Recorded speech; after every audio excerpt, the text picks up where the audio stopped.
Como Fidel Castro conseguiu escapar de tantas tentativas de assassinato? Fica aí, porque começa aqui Teorias da Conspiração. Líder histórico da Revolução Cubana, Fidel Castro, afastado do poder desde 2006 e falecido em 2016, é a pessoa que mais vezes foi alvo de conspirações de assassinato. 638, segundo registrou o Livro dos Recordes e certamente os arquivos da CIA dos Estados Unidos, principal promotora dessas tentativas de homicídio. Desde o momento que liderou a triunfante Revolução Cubana em 1959, seus opositores começaram a planejar seu assassinato. Entre os mais interessados em eliminá-lo estavam as agências americanas de espionagem. Os métodos adotados para matá-lo eram diversos, apesar de todos terem fracassado, desde franco-atiradores, explosivos colocados em seus sapatos, até uma pequena carga explosiva dentro de uma bola de beisebol. Além disso, ainda temos registros de charutos envenenados, caramujos com explosivos e um traje de mergulho contaminado. A imaginação da CIA foi muito frutífera em suas tentativas de assassinar Castro. Fabiano Escalante, ex-chefe do Serviço de Segurança de Cuba, diz ter evidências. Escalante enumera as tentativas de assassinato de Fidel Castro pelos governos americanos. Eisenhower, 38 planos. Kennedy, 42. Johnson, 72. Nixon, 184. Carter, 64. Reagan, 197. Bush pai, 16.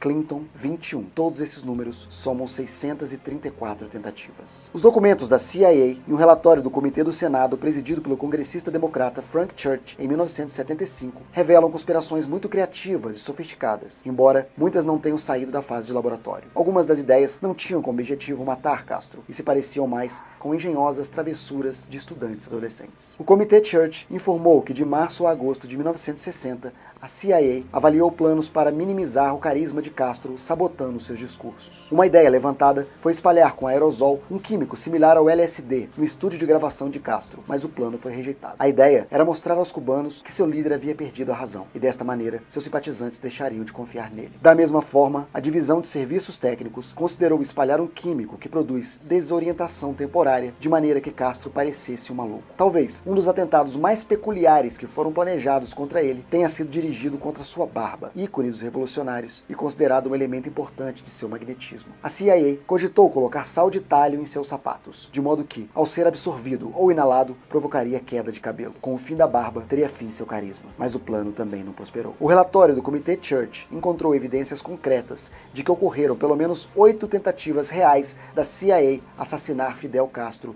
de 1960 a 1965. Com a conhecida predileção de Castro pelo tabaco, uma caixa dos charutos favoritos do líder cubano foi tratada com uma toxina botulínica letal, tão potente que mataria qualquer pessoa que apenas colocasse o charuto na boca. Esses charutos então foram entregues a uma pessoa não identificada em fevereiro de 1961, mas o relatório não disse se finalmente ocorreu a tentativa de levar os puros a Castro. Em 1960, a CIA recrutou homens armados da máfia para assassinar Castro e ofereceu uma recompensa de $150 mil a quem conseguisse matá-lo. A agência considerou disparar contra Castro no estilo assassinato mafioso, mas os assassinos propuseram um método mais discreto. Colocaram uma pastilha venenosa na bebida ou na comida do ditador. O TSD elaborou uma pastilha com a toxina botulínica que foi entregue ao funcionário cubano Juan Horta, mas depois de várias tentativas, Horta aparentemente entrou em pânico e abandonou a missão, segundo o documento da CIA. O plano de assassinar Castro com veneno se reavivou após o fiasco da invasão da Baía dos Porcos, mas foi abandonado em 1963. No mesmo ano de 63, o chefe de um setor da CIA pediu uma assistente que investigasse a possibilidade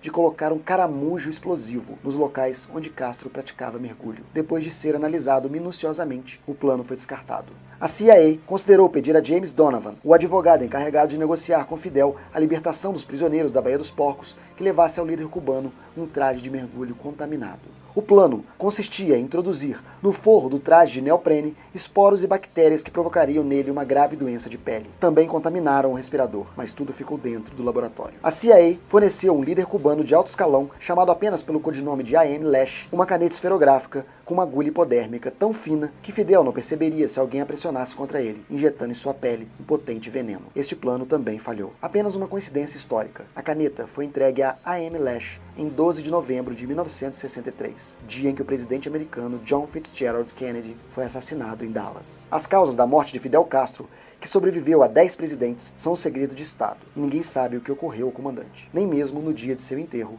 na cidade de Santiago de Cuba. Castro indicou no passado ter sido alvo de 600 tentativas de assassinato, mas tudo indica que o líder cubano de 80 anos faleceu por idade avançada, a não ser que finalmente uma nova tentativa tenha surtado o efeito desejado.